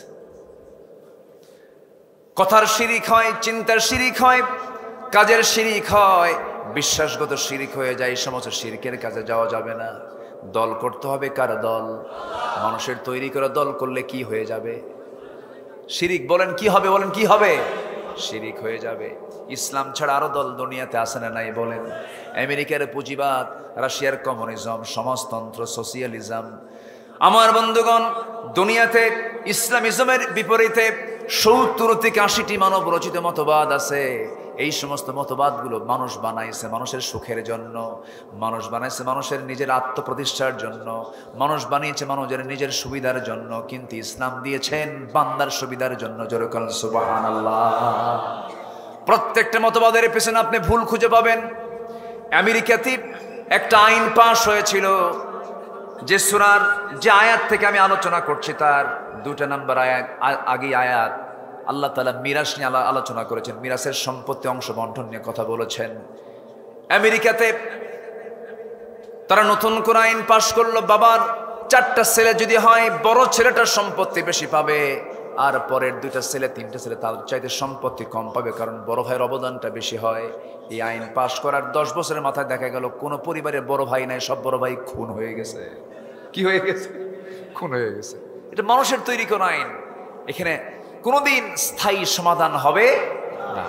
আমার দেশের সংবিধানের সংশোধনী আছে না নাই? শুধু সংশোধনই হচ্ছে, কিন্তু সংশোধন হতেইছে, জাতির কোনো পরিবর্তন হচ্ছে না। কিন্তু আল্লাহ তাআলা যে সংবিধান দিয়েছেন তার কি কোনো সংশোধন দরকার আছে? সংকোচন দরকার আছে? তারপরে সংযোজন দরকার আছে? তাহলে সংযোজনও লাগবে না, সংকোচন লাগবে না, কিচ্ছু লাগবে না। শুধু রেডি করার সংবিধান কোরআন শুধু পার্লামেন্টে পৌঁছে দিতে হবে মুসলমান। এটা যদি চাই, যখনই চাই তখনই বলে এই যে এই কি বলে, জঙ্গি, মৌলবাদী, রক্ষণশীল। দেখেন না ভাষাগুলো কি মনে হয় কি যেন হয়ে যাচ্ছে একটা, কিচ্ছু না। জুতা পেটা করা দরকার বেয়াদবদের। ওরা নিজেরাও মানতে চায় না, কাউকে মানতে দেয় না। ওরাই তাগুত। ওরা কি বলেন? ওরাই তাগুত। আমরা তাগুতের বিরুদ্ধে অবস্থান নেব। জোরে বলে ইনশাআল্লাহ। শিরিকের কাছে যাব না। জোরে বলে ইনশাআল্লাহ। আল্লাহর দল ছাড়া অন্য কোনো দল করা কি বলেন? শিরিক। বলেন কি বলেন? বলেন। আল্লাহর দল ইসলাম ছাড়া অন্য কোনো দল করা কি কিসের কাজ বলেন? শিরিকের কাজ। আমার বন্ধুগণ, আল্লাহ রাব্বুল আলামিন বলেন, وَمَن يُشْرِكْ بِاللَّهِ فَقَدْ حَرَّمَ اللَّهُ عَلَيْهِ الْجَنَّةَ إِنَّ اللَّهَ لَا يَغْفِرُ أَن يُشْرَكَ بِهِ ويغفر ما دون ذلك আল্লাহ সব গুনাহ মাফ করবেন। তোমার গুনাহ আসমান ছেয়ে গেছে, কোনো প্রবলেম নাই। তোমার গুনাহ আনানাস সামা বিকরাবিল আরদিল খাতায়া, গোটা জমিন ছেয়ে গেছে, কোনো সমস্যা নাই। আল্লাহ তুশরিক বি শাইআন, আমার কাছে শিরিক মুক্ত হয়ে আসো, সব গুনাহ তোমার খাতা থেকে আমি সাফ করে আমি তোমাকে জান্নাতের মেহমান বানায়া নেব। দল করে যেতে হবে কার ভাই? আসতে বলবেন না, কার দল করে যেতে হবে? এই জমিন আমরা কার আইন চাবো? আসতে বলবেন না, কার আইন চাবো? আরো জোরে কার আইন, আরো জোরে কার আইন, আরো জোরে কার আইন? আমার বন্ধুগণ, নাম্বার 5, ওই সমস্ত বান্দার জন্য ইবাদতের বড় অন্তরায় হয়ে যাবে যারা সামনে পেছনে যারা পরনিন্দা করে। এমন লোক মনে হয় সিরাজগঞ্জে নাই। 4 দোকানের নাম দিয়েছি আমি। 4 দোকানগুলো আছে না কিছু, 4 দোকান গিবতখানা। ওটা কি খানা বলেন তো? গিবতখানা। 4 দোকান মানে হচ্ছে গিবতখানা, শুধু গিবত আর গিবত। চৌরাস্তার মোড়ে, ত্রিমোহনীর মোড়ে একটা 4 স্টল নিয়ে বসে থাকে, চা খায় আর জানো কি হয়েছে জানো, এই যে কি হয়েছে জানো, এই কি হয়েছে জানো, এটাই হলো সামনে আর পেছনে কি করা? পরনিন্দা করা। এই পরনিন্দা যারা করবে তাদের জন্য রহমত না ধ্বংস? একটা সূরা আছে, যারা পারেন আমার সঙ্গে ঠোঁট মিলিয়ে বলেন, নামাজ তো পড়ি, অর্থ অনেকে বুঝি না। আল্লাহ রাব্বুল আলামিন বলেন, কমন সূরা, ওয়াইলুল লিকুল্লি হুমাযাতিল লুমাযাতিনিল্লাযী জামাআ মালাহু ওয়া আদ্দাদাহু ইয়াহসাবু আন্না মালাহু আখলাদাহু কাল্লা লায়ুনবাযান্না ফিল হুতামাতি ওয়া মা আদরাকা মাল হুতামা নারুল্লাহিল মুকাদ্দাহ التي تطلع على الأفئدة إنها عليهم مؤصدة في عمد ممددة। এর মধ্যে, এই সূরার মধ্যে দাদা শব্দ আছে না নাই? ছোট্ট একটা মেয়ে একদিন আমাকে বলে, হুজুর এই সূরার মধ্যে দাদা আছে, নানা নামে সূরা নাই। দেখছেন, ও শুধু দাদা খুঁজে পাইছে, কিন্তু এই সূরার মধ্যে এত ভয়ঙ্কর কিছু কথা আছে। আল্লাহ রাব্বুল আলামিন ওয়াইল নামক দোজখের মধ্যে তাকে ঢুকায় দিবেন যারা সামনে পেছনে যারা পরনিন্দা করে। আমার শাহিন ভাই নাই, সেই জায়গায় একজন লোক যদি আরেকটা লোকের সামনে যদি শাহিন ভাই ব্যাপারে কোনো কথা বলে যা তার জন্য কষ্ট হবে, এই লোকের জন্য জাহান্নাম। এই লোকের জন্য কি বলে? জাহান্নাম। এই গীবতগুলো করা যাবে না। তবে হ্যাঁ, হয়তো বলবেন হুজুর যারা আকাম কুকাম করবে তাদের ব্যাপারে যদি কথা না বলি তাহলে তো আকাম কুকাম যে তারা করছে এটা যাদের সামনে স্পষ্ট হচ্ছে না। কিছু কিছু প্রবলেম হলো জাতীয় প্রবলেম। যারা জাতীয় অপরাধ করবে তাদের অপরাধগুলো প্রকাশ করার দায়িত্ব আছে না নাই? বলেন, আছে না নাই? আছে। এই প্রকাশ্য গুনাহ যারা করবে, প্রকাশ্য অপরাধ যারা করবে তাদের কথাগুলো সবার সামনে স্পষ্ট করে দেওয়ার দরকার আছে না নাই? আছে।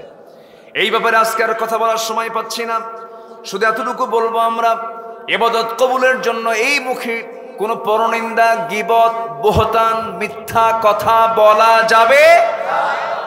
মুখটাকে পরিষ্কার করবো আমরা। ওয়াকুলু লিন্নাসি হুসনা, যদি কথা বলতে চাও সুন্দর সুন্দর কথা বলো, বেফাঁস কোনো কথা বলো না, বাজে কোনো কথা বলো না। এই দুনিয়াতে একজন ব্যক্তির রেকর্ড যার জীবনে কোনোদিন কৌতুক করে মিথ্যা কথা বের হয় নাই, তার মুখ থেকে জীবনে একটাও মিথ্যা বের হয় নাই, তিনি অন্য কেউ নন, তিনি আমার কে বলেন? মুহাম্মদ সাল্লাল্লাহু আলাইহি ওয়াসাল্লাম। হারে রাসূল জীবনে একটা মিথ্যা কথা বলেন নাই, কৌশল করেও কথা বলেন নাই, কৌশল করে টেকনিক করেও মিথ্যা কথা বলেন নাই। আমরা তার উম্মত, আমরা খেলতে হাসতে হাসতে আমরা মিথ্যা কথা বলে ফেলি না, কখনো করা যাবে না।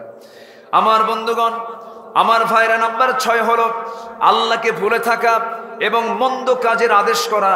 এই সমস্ত কাজগুলো মুনাফিকদের কাজ।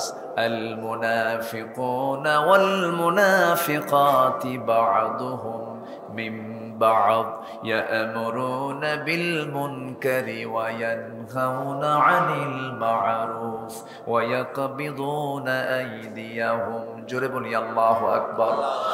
আল্লাহ রাব্বুল আলামিন বলছেন, মন্দ কাজকে তোমরা প্রমোট করো না।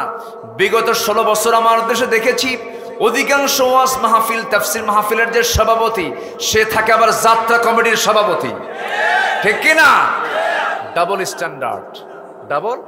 স্ট্যান্ডার্ড। সে আল্লাহকে খুশি রাখছে, শয়তান আবার বেজার হওয়ার কি দরকার? দুই দিকেই থেকেছে না, ইমানদার দুই দিকে থাকবে না। ইমানদার থাকবে কার দিকে? আসতে বলবেন না, কার দিকে? আল্লাহর দিকে। নাম্বার 7 হলো আল্লাহ রাব্বুল আলামিন বলছেন শয়তানের যারা পদাঙ্ক অনুসরণ করবে তাদের ইবাদত কবুল হবে না।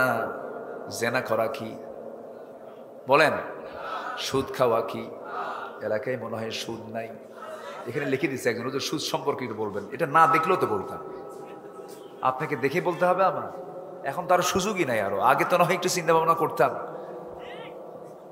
কি চিন্তা করিনি, আগেও চিন্তা করিনি। যারা আমাকে শুনেছেন, এই পাবনাতে, সিরাজগঞ্জই তো বৃহত্তর পাবনা, আমি আলোচনা করছিলাম, হঠাৎ করে দই বাজারে একদম বাম দিক থেকে ফায়ার শুরু হয়ে গেল, গোলাগুলি শুরু হয়ে গেল, চরমভাবে মারামারি শুরু হলো। আমাকে হত্যার পরিকল্পনা ছিল সেদিন। একজন চাকু নিয়ে, ছুরি নিয়ে আমাকে অ্যাটাকও করেছে। তাফসীর মাহফিলের একদম মূল স্টেজে সামনে প্রায় 20 থেকে 25 হাজার মানুষ। 2014 সালের ঘটনা।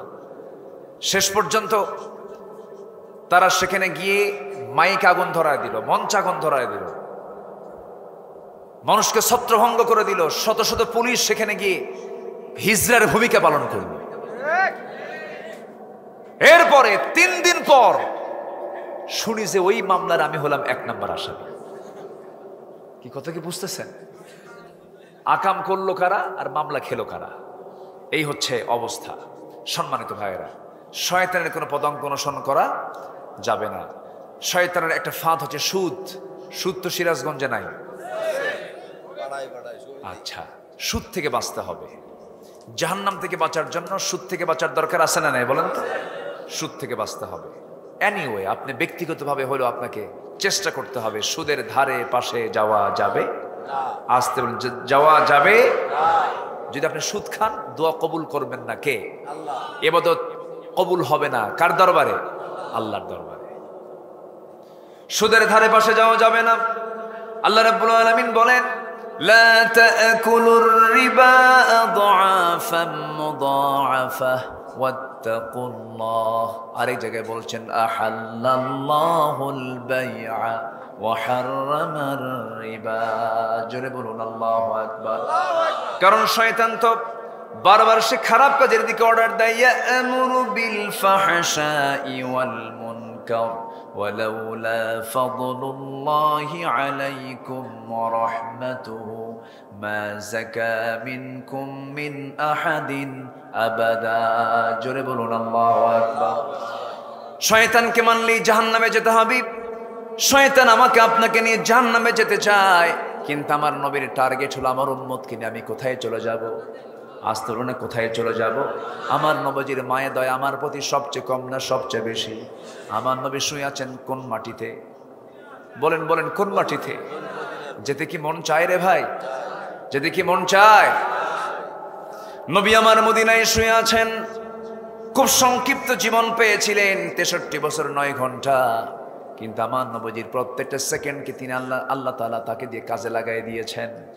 আমার নবীজির ইন্তেকাল যখন হয়ে যায়, সারা জীবন আমার জন্য কেঁদেছেন, চোখের পানি ফেলে ফেলে কেঁদেছেন। ইন তুআযিবহুম ফাইন্নাহুম ইবাদুক। সেজদায় পড়ে পড়ে কেঁদেছেন। যখন তিনি দুনিয়া থেকে বিদায় হয়ে যাবেন, বিদায়ের আগের লগ্নেও আমাকে ভোলেন নাই। একটা বারের জন্য আমাকে তিনি, তার জেহেন থেকে আমার স্মৃতি মুছে যায় নাই। রাসূল যখন মারা যাবেন, মালাকুল মউত তার দোরগোড়ায় হাজির হয়ে গেছে। একজন পয়গম্বরকে জান কবজ করার জন্য চলে আসছে মালাকুল মউত। সেই পয়গম্বরের নাম হলো মুসা আলাইহিস সালাতু ওয়াস সালাম। জান কবজের জন্য চলে আসছে। সে বলছে, ও আল্লাহর পয়গম্বর মুসা, আমি আনা মালাকুল মউত, জান কবজ করার জন্য আসছি। মারছেন থাপ্পড়, শীত হয়ে পড়ে গেছে। আল্লাহর কাছে গিয়ে বলছে, আল্লাহ তুমি কারে পাঠাইছো? কার কাছে পাঠাইছো? জান কবজ করবো, কোন উল্টা জান তো আমার কবজ হয়ে গেছে। আমার নবীজি দুনিয়া থেকে বিদায় নেবেন, মালাকুল মউত দরজায় হাজির হয়ে গেছে। রাসূল বলছেন, মালাকুল মউত কি বলতে চাও বলো? আল্লাহর পারমিশন পেয়েছি, জান কবজ করতে হবে, আসো আমার জানটা কবজ করে নিয়ে তুমি চলে যাও। মালাকুল মউত চলে আসছি। নবীজির বুকের উপরে হাতটা রেখেছেন। আমার নবীজি হাতটা সরাইয়া দিয়ে বলছেন, মালাকুল মউত রে, হাতের দারুণ ভার, আমার কাছে মনে হচ্ছে আসমানটা যেন তুমি আমার বুকে চাপায়া দিয়েছো, উহুদ পাহাড় যেন চাপায়া দিয়েছো। আবার যখন হাত রাখা হলো, রাসূল চিৎকার মেরে বলছেন, মালাকুল মউত, আমার কাছে মনে হচ্ছে গোটা দুনিয়া যেন আমার বুকের উপরে চাপায়া দিয়েছো। এই যদি হয় মৃত্যুর যন্ত্রণা, মৃত্যুর কষ্ট, সব যন্ত্রণা সব কষ্ট আমাকে দিয়ে দিবা, কিন্তু মরার সময় আমার উম্মতের এত কষ্ট হবে আমি তা সহ্য করতে পারবো না। আল্লাহু আকবার। নবীজি আমাকে ভুলেন না, একটা বারের জন্য ভুলেন নাই। রাসূল বলেন, সাহাবীরা রে, কাল হাশরের ময়দানে তোমরা যদি আমাকে কোথাও না পাও, 3 জায়গার যে কোনো জায়গায় তোমরা আমাকে পেয়ে যাবে।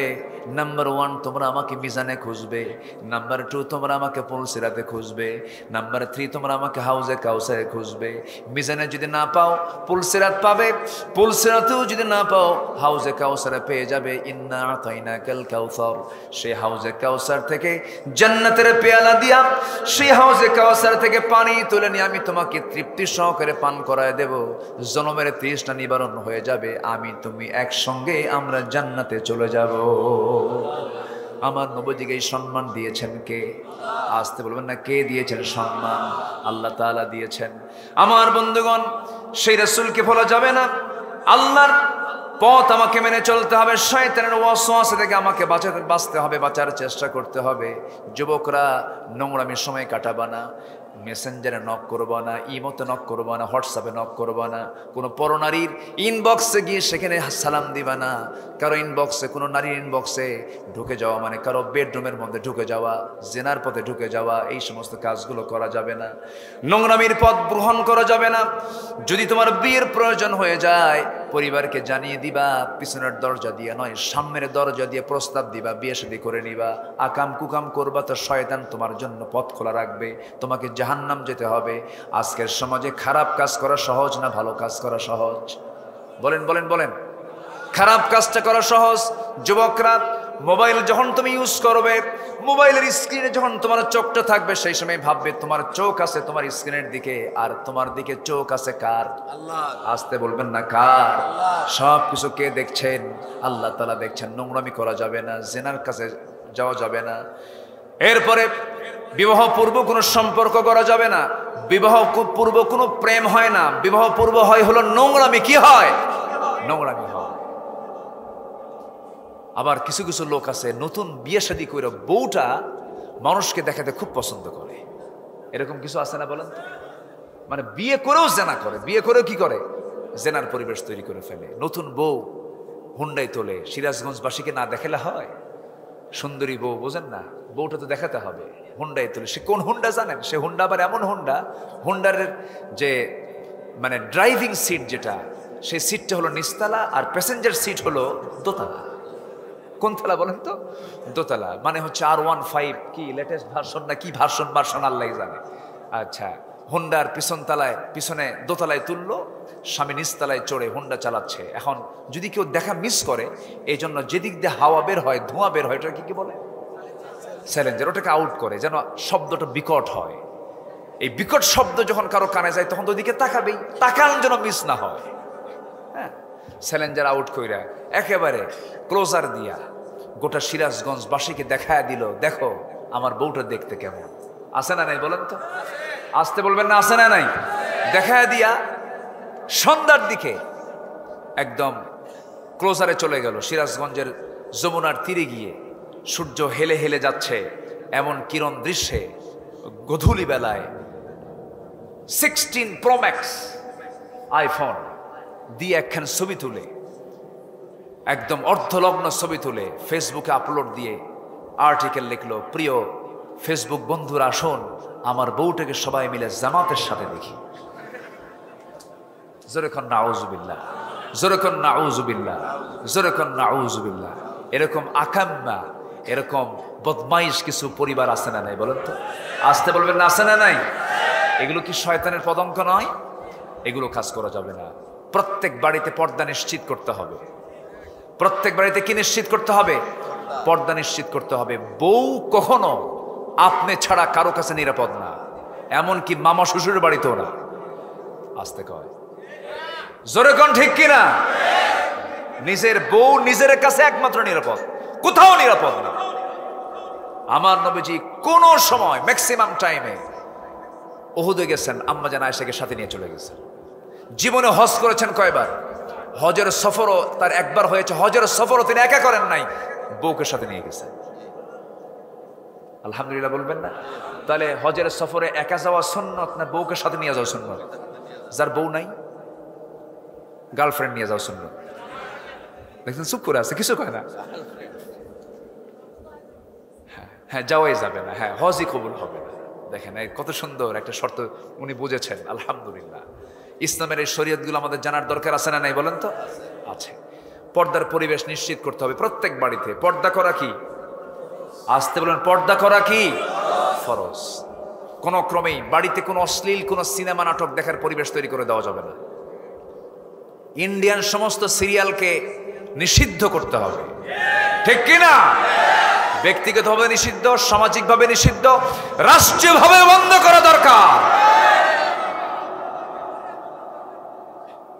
অ্যাটম বম পৃথিবীবাসীর জন্য যত বড় হুমকি, তার চাইতে বড় হুমকি হলো আমেরিকার হলিউড, ভারতের বলিউড। এগুলো সবচেয়ে বড় হুমকি। এগুলো ইমান ধ্বংস করার জন্য এগুলো সবচেয়ে বড় অ্যাটম বম। আল্লাহ তাআলা যুবকদেরকে সমস্ত অপসংস্কৃতির করার গ্রাস থেকে হেফাজত করুন, জোরে বলি আমিন।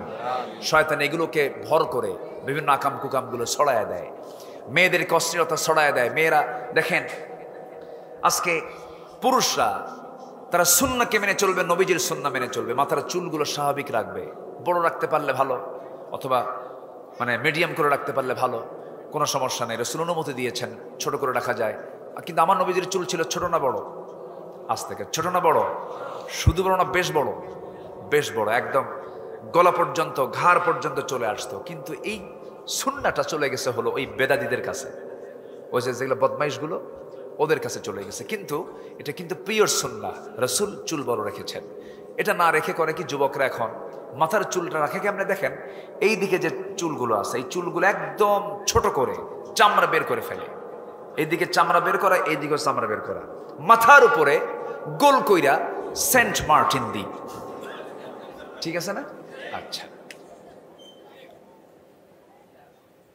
যখন বলা হয় এই ছেলে তুমি এই স্টাইলটা পাইলা কোথায়, হুজুর বুঝবেন না এগুলো, আপনারা তো বোঝেন না কেন?